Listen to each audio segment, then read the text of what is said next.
Hello everyone, my name is Prerna. Welcome back in my YouTube channel study point. Friends, कैसे हैं आप सब? I hope अच्छे होंगे। आज हम द्रव्य और उनकी अवस्थाओं से रिलेटेड कुछ इंपॉर्टेंट क्वेश्चन डिस्कस करने वाले हैं जो कि आपके आने वाले कॉम्पिटिटिव एग्जाम्स के लिए मोस्ट यूजफुल रहने वाले हैं। तो बिना देर किए चलिए वीडियो को स्टार्ट करते हैं।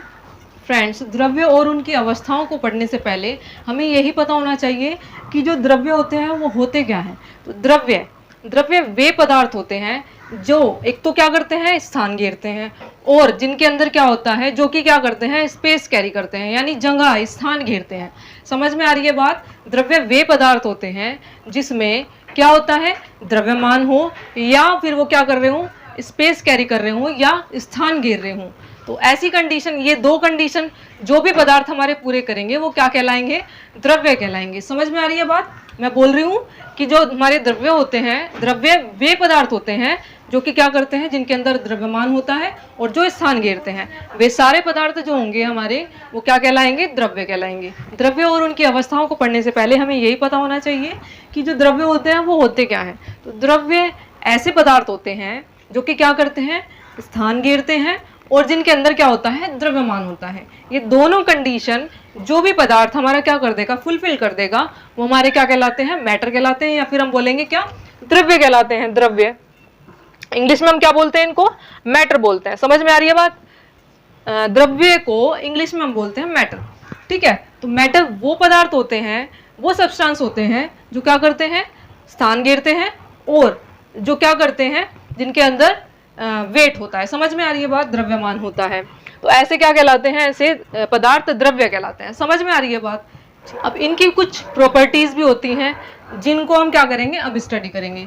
तो हम क्या कर लेते हैं, हमने लिया है यहाँ पे एक सॉलिड मटेरियल जो कि बना हुआ है किसका, छोटे छोटे पार्टिकल से मिलकर बना हुआ है। ये बात हमें पता ही होती है कि जो हमारे क्या होता है, कोई भी सब्सटेंस होता है तो वो क्या होता है, छोटे छोटे पार्टिकल से मिलकर बना होता है। और हमने एक सब्सटेंस लिया जो क्या बना हुआ है, छोटे छोटे पार्टिकल से मिलकर बना हुआ है। तो आप देख रहे होंगे कि इसके ये जो छोटे छोटे पार्टिकल्स हैं, सबसे पहली जो इसकी प्रॉपर्टी होगी वो प्रॉपर्टी यही होगी कि जो हमारा कोई भी द्रव्य होता है वो छोटे छोटे पार्टिकल से मिलकर बना होता है। क्या?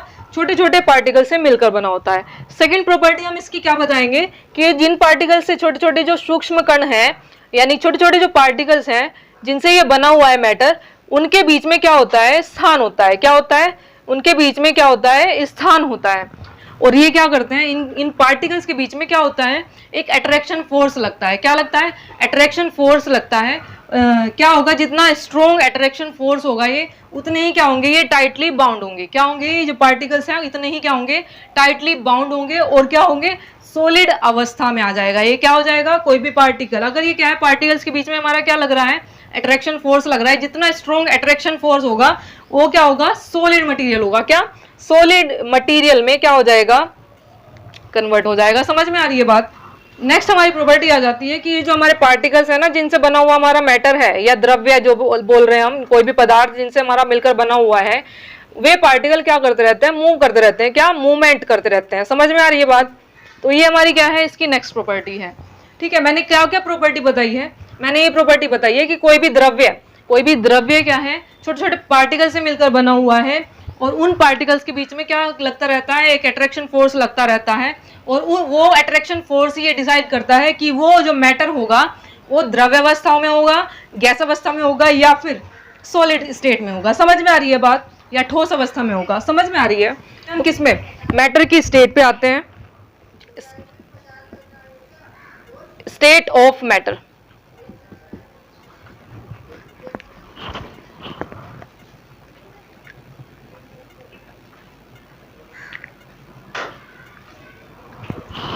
हम क्या बोलेंगे, स्टेट ऑफ मैटर बोल दें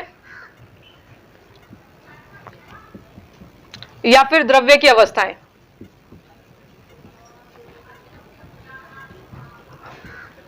बच्चों, ये तीन प्रकार की होती है हमारी। एक तो होता है हमारा क्या, सॉलिड यानी ठोस। एक होता है हमारा लिक्विड यानी द्रव। और एक होता है हमारा गैस यानी गैस। क्लियर? ये तीन तरह की हमारी क्या होते हैं, द्रव्य होते हैं। जो मैंने क्या बताया, तीन तरह से हम इसको क्लासिफाइड कर सकते हैं, ठोस, द्रव एंड गैस। समझ में आ रही है? कभी कभी बच्चों को ये कंफ्यूजन हो जाता है कि द्रव्य और द्रव ये दोनों एक ही चीज है। कुछ बच्चे मान लेते हैं कि जो द्रव्य है और द्रव है वो दोनों क्या है, एक ही चीज है, लेकिन ये एक चीज नहीं है। द्रव्य वे पदार्थ होते हैं जिनमें वेट होता है और जो स्थान घेरते हैं, लेकिन द्रव्य क्या है, लिक्विड्स हैं। क्या है, लिक्विड्स हैं। तो ये दोनों चीजें क्या है, अलग अलग है। आपके डाउट यहाँ पे क्लियर हो जाने चाहिए इससे रिलेटेड, ठीक है। तो द्रव्य क्या है, अलग अलग है, क्योंकि क्या है, द्रव क्या है, लिक्विड है, और ये क्या है, जो जिसमें हमारा क्या होता है, वेट भी होता है और स्थान भी घेरते हैं। द्रव्य वो चीज होती है, ठीक है। समझ में आ रही है बात, ठीक है। अब हम क्या करते हैं, सॉलिड, लिक्विड एंड गैस की हमारी प्रॉपर्टीज होती हैं कुछ, उनको क्या करेंगे, एक्सप्लेन करेंगे। तो यहाँ पे क्या है, हम ठोस अवस्था बनाएंगे यहाँ पे किसी भी मैटर की। यहाँ पे हमने एक मैटर लिया और इसकी ठोस अवस्था बनाई। ये हमारी गैस की अवस्था है, सॉरी द्रव की अवस्था है, और ये हमारी क्या है, गैस अवस्था, गैसीय अवस्था, गैसियस स्टेट। समझ में आ रही है, ये सॉलिड स्टेट, ये लिक्विड स्टेट एंड ये गैसियस स्टेट। इसको एक्सप्लेन कैसे करेंगे हम, देखो यहाँ पे जो ये पार्टिकल्स हैं, मैंने अभी बताया ना कि जो कोई भी हमारा क्या होता है, मैटर होता है, वो हमारे छोटे छोटे पार्टिकल से मिलकर बना होता है। अब इसकी क्या है, इसकी स्टेट कौन डिसाइड करेंगे, ये जो पार्टिकल्स है ना, इनके बीच में जो अट्रैक्शन फोर्स लग रहा है वो डिसाइड करेंगे कि ये सॉलिड स्टेट में होगा, ठोस अवस्था में होगा, द्रव अवस्था में होगा, या गैसियस स्टेट में होगा। समझ में आ रही है। तो मैंने क्या करा, यहाँ पे देखो पार्टिकल्स बहुत ही क्या है, टाइटली बाउंड है। टाइटली बाउंड मतलब बहुत ही पास है, जुड़े हुए हैं। तो ये क्या है, इसमें ज्यादा अट्रैक्शन फोर्स लग रहा है ना, क्या ज्यादा अट्रैक्शन फोर्स लग रहा है ना, तो ये क्या होगा, सॉलिड स्टेट में आ जाएगा, क्योंकि ज्यादा अट्रैक्शन फोर्स लगेगा तो ये एक दूसरे की तरफ आकर्षित होंगे और ये क्या हो जाएंगे, टाइटली बाउंड हो जाएंगे। समझ में आ रही है बात। तो ये क्या है, टाइटली बाउंड है, इस वजह से क्या है, ये सॉलिड स्टेट कहलाती है। क्या, सॉलिड स्टेट। समझ में आ रही है। अब ये देखो यहाँ पे पार्टिकल्स, ये जो पार्टिकल्स हैं ये थोड़े से लूजली बाउंड है, तो क्या होगा, यहाँ पे ये पार्टिकल्स जो है थोड़े से लूजली बाउंड है, तो इसलिए क्या हो जाती है, ये जो पार्टिकल्स हैं इनके बीच में अट्रैक्शन फोर्स इनसे सॉलिड से कम लगेगा, इस वजह से ये द्रव अवस्था में आ जाते हैं। क्या, द्रव अवस्था में, यानी लिक्विड स्टेट में आ जाते हैं, लिक्विड स्टेट में। अब यहाँ पे देखते हैं गैसेस स्टेट में। तो गैसेस स्टेट में क्या हो रहा है कि जो पार्टिकल्स हैं बहुत दूर दूर हैं, क्या बहुत ही लूजली पैक्ड हैं। तो क्या हो जाएगा, यहाँ पे ये जो पार्टिकल्स हैं इनके बीच में बहुत ही कम अट्रैक्शन फोर्स लग रहा है, इसलिए क्या है, चारों तरफ बिखरे हुए हैं। जो गैस होती है, आपने देखा भी होगा, जो गैस होती है वो क्या हो जाती है, फैल जाती है। अगर हम इसका एग्जांपल लेते हैं, जैसे परफ्यूम वगैरह होता है, और परफ्यूम जब हम लगाते हैं तो क्या होता है, वो उसकी जो वो गैसेस स्टेट ही तो है, तो क्या हो जाएगी, वो सारे रूम में फैल जाती है। तो इस वजह से ही होती है, क्या, क्योंकि वो क्या है, उसके पार्टिकल्स जो है वो दूर दूर फैल जाते हैं। समझ में आ रही है। तो गैसेस स्टेट में जो पार्टिकल्स होंगे ना, वो बहुत ही लूजली पैक्ड होंगे। कैसे, लूजली पैक्ड होंगे। समझ में आ रही है बात। इसलिए ये गैसेस स्टेट हो जाएगी। कौन सी, गैसेस स्टेट हो जाएगी। समझ में आ रही है बात। अब सॉलिड स्टेट का जो डायग्राम है उसमें आपको दिख रहा होगा कि जो पार्टिकल्स हैं जिनसे बना हुआ ये मैटर है, वे पार्टिकल्स क्या है, बहुत ही टाइटली बाउंड है। क्या है, टाइटली बाउंड है, इस वजह से ये क्या है, सॉलिड स्टेट में है। तो क्या होगा, हम ये बोल सकते हैं जो सॉलिड होता है, इनके पार्टिकल की वजह से, इनके बीच में जो अट्रैक्शन फोर्स लग रहा है उनकी वजह से जो ये सॉलिड स्टेट होती है, उनका जो क्या है, आयतन, आयतन और आकार क्या होते हैं, इसके निश्चित होते हैं। समझ में आया। जो इनके बीच में क्या लग रहा है, अट्रैक्शन फोर्स लग रहा है, उनकी वजह से क्या है, इसका आकार भी निश्चित होगा और आयतन भी निश्चित होगा। नेक्स्ट बात करती हूँ लिक्विड स्टेट की। तो हम क्या कर सकते हैं, इसकी क्या होगा, जैसे हमने किसी गिलास में पानी लिया, हमने एक गिलास पानी लिया और उसको दूसरे कंटेनर में कर दिया, हमने क्या लिया, फिर दूसरा कंटेनर लिया, उसमें कर दिया उसको पानी को, ठीक है। तो क्या होगा, हम उसका क्या है, उसकी शेप तो चेंज कर सकते हैं। हमने दूसरे कंटेनर में कर दिया, एक गिलास पानी को हमने क्या करा, दूसरे कंटेनर में कर दिया, तो क्या होगा, उसका शेप तो चेंज हो सकता है लेकिन आयतन उतना ही रहेगा। पानी तो उतना ही रहा ना वो, तो आयतन उसका क्या है, फिक्स है। और क्या हो जाएगा, जो शेप है हम उसकी चेंज कर सकते हैं। तो क्या, तो आकार हमारा क्या हो जाएगा यहाँ पे, अनिश्चित। और आयतन, आयतन तो फिक्स है हमारा, निश्चित, ठीक है। नेक्स्ट हम आ जाते हैं गैसेस स्टेट पे। तो इसके पार्टिकल्स आपको दिख रहे होंगे बहुत दूर दूर हैं, यानी जो इसके पार्टिकल्स हैं बहुत दूर दूर फैल जाते हैं। क्या, जहां पे भी हम क्या करेंगे, इस गैस को क्या है, रिलीज करेंगे, तो वो क्या हो जाएगी, सारे एटमॉस्फेयर में फैल जाएगी। समझ में आ रही है। तो क्या होगा, इसका ना तो हम क्या है, इसका आकार भी निश्चित नहीं है, आकार भी नॉट फिक्स, और आयतन भी नॉट फिक्स। क्लियर हुआ। सॉलिड स्टेट क्या है, इसका आकार और आयतन फिक्स है, यानी आकार भी उतना ही रहेगा और आयतन भी उतना ही रहेगा।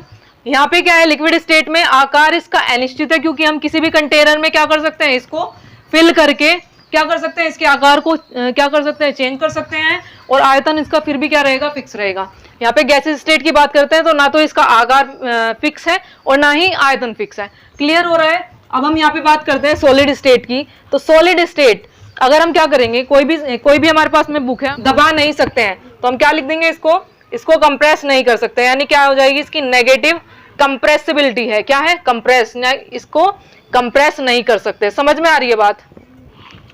लिक्विड स्टेट पे आते हैं, तो लिक्विड स्टेट में क्या है, लिक्विड स्टेट को हम क्या कर सकते हैं, कंप्रेस कर सकते हैं। समझ में आ रही है बात। जैसे वो गैस का एग्जांपल होता है ना, लिक्विड पेट्रोलियम गैस का, तो वो लिक्विड स्टेट में ही तो होती है, उसको गैस में कन्वर्ट करा जाता है दाब लगा के, क्या, प्रेशर देके। समझ में आ रही है बात। तो क्या हो जाएगा यहाँ पे, तो ये जो लिक्विड है इसमें क्या होती है, कंप्रेसिबिलिटी होती है, पॉजिटिव कंप्रेसिबिलिटी बोल सकते हैं, या हम बोल सकते हैं high compressibility, high compressibility.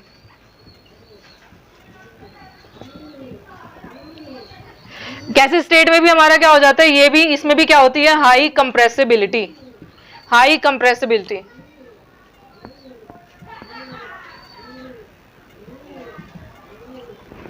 Clear हुआ। अब हम बात करते हैं सॉलिड स्टेट की। तो सॉलिड स्टेट में जो क्या होता है, अट्रैक्शन फोर्स है पार्टिकल के बीच में, तो क्या होगा, attraction force, high attraction force होगा। इसी वजह से क्या है, ये टाइटली बाउंड है।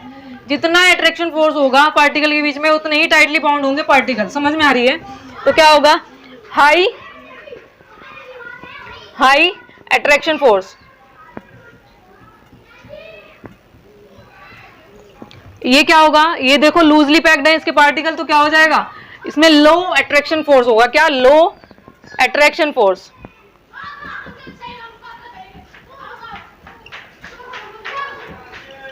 यहाँ पे क्या होगा, अब इसके तो पार्टिकल क्या है, बहुत दूर दूर है, ठीक है, तो क्या हो जाएगा, इसमें भी क्या हो जाएगा, very low attraction force, very low attraction force.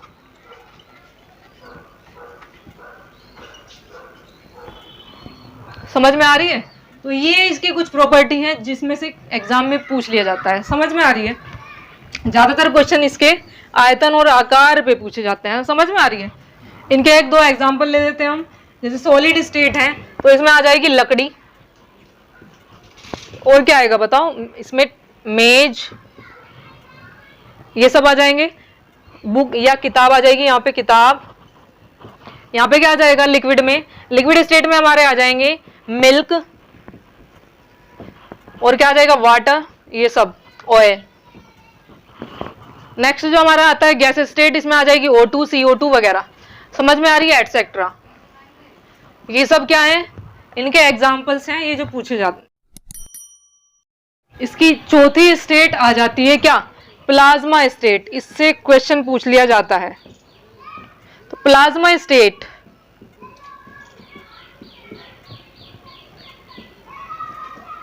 अवस्था, प्लाज्मा अवस्था क्या है, गैसों की आयनीकृत अवस्था है। गैसों की क्या है, आयनीकृत अवस्था है। आयनीकृत अवस्था क्या होती है, जिसमें जो पार्टिकल्स होंगे वो आयंस की फॉर्म में होंगे। यानी इसमें क्या होगा, धनात्मक यानी धनावेश और ऋणावेश बराबर मात्रा में होते हैं। क्या, बराबर मात्रा में होते हैं। समझ में आ रही है। ये होती है हमारी क्या, प्लाज्मा स्टेट। नेक्स्ट हम पढ़ेंगे द्रव्य की भौतिक अवस्थाओं में परिवर्तन। द्रव्य की भौतिक अवस्थाओं में परिवर्तन, भौतिक अवस्थाओं में परिवर्तन। तो ये कई टाइप के हो सकते हैं बच्चों। पहला जो हमारा आता है वो आता है क्या, मेल्टिंग, जिसे हम क्या बोलते हैं हिंदी में, गलन बोलते हैं। क्या, गलन। दूसरा आता है क्या, बॉइलिंग,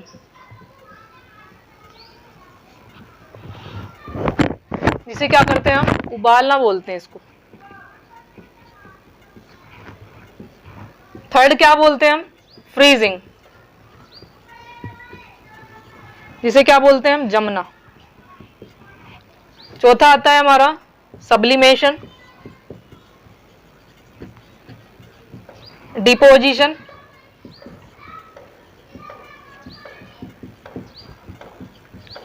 और क्या आ जाएगा यहाँ पे, वेपराइजेशन। तो ये सारी क्या, ये स्टेट्स हमें पढ़नी है। वेपराइजेशन क्लियर हुआ, ये सब चीजें हम पढ़ेंगे। तो मेल्टिंग क्या है बच्चों, मेल्टिंग क्या है, जब क्या हो, कोई भी सॉलिड स्टेट है हमारे पास में द्रव्य की, सॉलिड को हीट देके, क्या हीट देके हम क्या कर सकते हैं, किसमें, द्रव्य में, द्रव में चेंज कर सकते हैं, किसमें, द्रव में चेंज कर सकते हैं, या हम बोलते हैं लिक्विड में चेंज कर सकते हैं, लिक्विड में। समझ में आ रही, सॉलिड से लिक्विड में कन्वर्ट होना क्या कहलाता है, मेल्टिंग कहलाता है। क्या, मेल्टिंग। समझ में आ रही है बात। नेक्स्ट हमारा क्या होगा, बॉइलिंग। तो क्या होगा, जब हम क्या करते हैं, लिक्विड को गर्म करना स्टार्ट करते हैं तो बॉयल हो जाता है, वो क्या, बॉयल हो जाता है, उबल जाता है, उसमें क्या होने लगते हैं, उसमें बुलबुले आने लगते हैं, ठीक है। और वो हीटिंग यानी क्या है, गैस में कन्वर्ट होना, क्या हो जाएगा इसमें, इसको बोलेंगे हम क्या, बॉइलिंग। नेक्स्ट हमारा क्या आता है, फ्रीजिंग। जब हम क्या करते हैं, कोई भी लिक्विड स्टेट लेते हैं और लिक्विड को क्या करते हैं, उसको क्या करना, फ्रीज करना स्टार्ट करते हैं, उसको ठंडा करना, कूल करना स्टार्ट करते हैं, तो क्या हो जाएगा, वो सॉलिड में कन्वर्ट हो जाएगा, किसमें, सॉलिड में कन्वर्ट हो जाएगा। तो ये अवस्था हमारी क्या कहलाती है, फ्रीजिंग कहलाती है, फ्रीजिंग कहलाती है। समझ में आ रही है बात, क्या है, लिक्विड से सॉलिड। नेक्स्ट जो आता है हमारा सब्लिमेशन। तो सब्लिमेशन ऐसी अवस्था है किसी पदार्थ की, वो अवस्था जिसमें कोई भी हमारा पदार्थ है वो डायरेक्टली सॉलिड से गैसेस स्टेट में कन्वर्ट हो जाए, बिना लिक्विड अवस्था में आए। समझ में आ रही है, बिना लिक्विड अवस्था में चेंज हुए सॉलिड अवस्था से किस में कन्वर्ट हो जाना, गैसियस स्टेट में कन्वर्ट हो जाना, क्या कहलाता है, सब्लिमेशन कहलाता है। और इसका एक बहुत अच्छा एग्जांपल है, क्या है, कैम्फर, जिसे हम क्या बोलते हैं हिंदी में, कपूर बोलते हैं। समझ में आ रही है, वो क्या होता है, तो आपने देखा होगा जैसे पूजा वगैरह करते हो आप, तो क्या होगा, पूजा करते हैं तो क्या होगा, ये कपूर जलाते हैं ना, तो कपूर क्या हो जाता है, डायरेक्टली सॉलिड स्टेट में आता है ना, तो सॉलिड से डायरेक्ट क्या हो जाता है, जब हम जलाते हैं तो वो गैस स्टेट में कन्वर्ट हो जाता है, हमें लिक्विड तो नहीं दिखता ना कहीं पे, तो क्या हो जाएगा, ये डायरेक्ट किससे, सॉलिड से किस में कन्वर्ट हो रहा है, गैस स्टेट में कन्वर्ट हो रहा है, किसमें, गैस स्टेट में कन्वर्ट हो रहा है, कौन, सब्लिमेशन में। समझ में आ रही है। नेक्स्ट हमारा क्या है, इसमें क्या हो जाता है, उल्टा हो जाता है, क्या, इसमें क्या होगा, गैस से डायरेक्टली किस में चेंज होगा, सॉलिड में, बिना लिक्विड स्टेट में आए। समझ में आ रही है, गैस से डायरेक्टली सॉलिड स्टेट में कन्वर्ट हो जाएगा, बिना लिक्विड स्टेट में आए। तो ये होता है हमारा किसका, सब्लिमेशन का उल्टा हो जाता है। समझ में आ रहा है। इसका एक एग्जांपल है, कौन सा एग्जांपल ले लेंगे हम यहाँ पे, ड्राई आइस। ड्राई आइस क्या होती है, हमारी गैसेस स्टेट में क्या होती है, CO2। ड्राई आइस क्या होती है, सॉलिड CO2 होती है। समझ में आ रही है। तो सॉलिड CO2 को क्या बोलते हैं हम, सॉलिड CO2। यहाँ से क्वेश्चन पूछ लिया जाता है, सॉलिड CO2 को क्या बोलते हैं हम, यहाँ पे ड्राई आइस बोलते हैं। क्या, ड्राई आइस। और आपको पता ही होगा जो ये CO2 होता है, ये तो हमारी क्या है, गैस है कोई, तो क्या हो जाएगा, तो गैसियस स्टेट से उसको क्या कंप्रेस करके, इतना कंप्रेस कर दिया जाता है, इतना प्रेशर दिया जाता है उसको, क्या कि वो क्या हो जाए, डायरेक्टली किसमें, सॉलिड में कन्वर्ट हो जाए, किसमें, सॉलिड में कन्वर्ट हो जाए। तो ये क्या हो जाएगा, यहाँ पे ड्राई आइस का एग्जाम्पल हो जाता है, किसमें, डिपोजिशन में, ड्राई आइस। क्लियर हुआ। नेक्स्ट हमारा आ जाता है वेपराइजेशन। कौन सा, वेपराइजेशन। और जैसा कि इसके नाम से पता चलेगा, वेपराइजेशन में क्या होता है, लिक्विड स्टेट होती है और लिक्विड स्टेट से किस में कन्वर्ट हो जाती है, वो वेपर में कन्वर्ट हो जाती है, यानी गैस में कन्वर्ट हो जाती है। समझ में आ रही है। हम उसको क्या करेंगे, हीट देंगे और ये किस में कन्वर्ट हो जाएगी, गैस स्टेट में आ जाती है। इसी को ही क्या बोलते हैं हम, वेपराइजेशन बोलते हैं। समझ में आ रही है बात, वेपराइजेशन बोलते हैं। अब इसमें एक हमारा क्या है, एक यहाँ पे एक स्टेट रह जाती है, कौन सी, कंडेंसेशन। कौन सी, कंडेंसेशन, जिसे हिंदी में क्या बोलते हैं हम, इसे बोलते हैं हम संघनन। क्या, संघनन। तो संघनन क्या है, संघनन क्या है, इसको ऊर्ध्वपातन बोलते हैं हम बच्चों। क्या, ऊर्ध्वपातन हिंदी में, ठीक है। इसको बोलते हैं हम निक्षेपण। डिपोजिशन को बोलते हैं हम निक्षेपण हिंदी में। जिसको हिंदी में याद करना हो वो हिंदी में याद कर सकता है। समझ में आ रही है। कंडेंसेशन क्या होता है, कंडेंसेशन वह अवस्था है जिसमें क्या हो जाएगा, गैसेस स्टेट से वो क्या हो जाएगा, कोई भी पदार्थ लिक्विड में कन्वर्ट होता है। क्या, गैसेस स्टेट से लिक्विड में कन्वर्ट होता है। जैसे आपने देखा होगा जब हम पानी गर्म करते हैं तो पानी गर्म जब हो जाता है, हम गैस बंद करके उस पर क्या है, प्लेट वगैरह ढक देते हैं ना किसी बर्तन पे, तो क्या होता है, उस पर छोटी छोटी बूंद आ जाती है। क्या, उस प्लेट पे छोटी छोटी बूंदें कलेक्टेड हो जाती हैं, उसे क्या बोलते हैं, उसे क्या है, वो गैसेस, वो वेपर ही तो थी, वेपर जो है वो प्लेट पे इकट्ठी हो गई है लिक्विड स्टेट से, ठंडा होने के बाद में क्या हो जाएगी, वो लिक्विड स्टेट में कन्वर्ट हो जाएंगी। तो क्या हो जाएगा यहाँ पे, ये गैस स्टेट से लिक्विड में कन्वर्ट होता है, किसके अंदर, संघनन के अंदर, कंडेंसेशन के अंदर। समझ में आ रही है बातें? ठीक है। अब यहां से एक चीज और पूछ ली जाती है कि ये जो मेल्टिंग पॉइंट क्या होता है।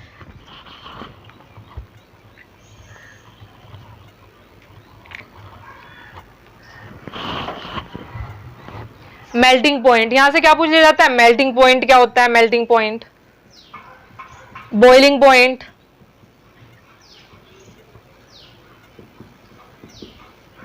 और फ्रीजिंग पॉइंट, या इसको हिंदी में बोलते हैं हम गलनांक, और इसको बोलते हैं हम क्या, क्वथनांक, और इसको क्या बोलते हैं हम, इसको बोलते हैं हम हिमांक। तो इसे कैसे करेंगे हम, तो इसको कैसे करेंगे हम कि जो गलनांक होता है वो वह तापमान होता है जिस पर कोई भी पदार्थ जो कि क्या है, सॉलिड स्टेट में है, वो लिक्विड स्टेट में कन्वर्ट होना स्टार्ट कर दे। जिस टेम्परेचर पर कोई भी पदार्थ सॉलिड अवस्था से द्रव अवस्था में बदलना स्टार्ट करता है वो तापमान क्या कहलाता है, वो गलनांक कहलाता है। समझ में आ रही है बात, जब स्टार्ट करता है, समझ में आ रही है। अगर मैं बात करती हूँ बॉइलिंग पॉइंट की, तो बॉइलिंग पॉइंट या क्वथनांक वह होता है जिसमें कोई भी पदार्थ लिक्विड स्टेट से गैसेस स्टेट में कन्वर्ट होना स्टार्ट होता है। समझ में आ रही है, वो क्या कहलाता है, बॉइलिंग पॉइंट कहलाता है। समझ में आ रही है बात। फ्रीजिंग पॉइंट क्या है, जिसमें कोई भी तापमान क्या है, लिक्विड स्टेट से सॉलिड स्टेट में कन्वर्ट होना स्टार्ट करता है। इसका एग्जांपल कौन सा हो जाएगा, बर्फ। जैसे पानी से हम क्या करते हैं, बर्फ जमाते हैं ना, तो इसका एग्जांपल ये हो जाएगा यहाँ पे। समझ में आ रही है। ये थे हमारे द्रव्य और उनकी अवस्थाओं से रिलेटेड कुछ इंपोर्टेंट क्वेश्चन। आई होप आपके इस टॉपिक से रिलेटेड आज सारे डाउट क्लियर हो गए होंगे। ये क्वेश्चन आपके हर कॉम्पिटिटिव एग्जाम्स के लिए मोस्ट यूजफुल साबित होंगे। अगर वीडियो अच्छा लगा है तो वीडियो को लाइक, शेयर एंड सब्सक्राइब करें ताकि आने वाली वीडियो के नोटिफिकेशन आपको इजीली मिलते रहे। Thank you.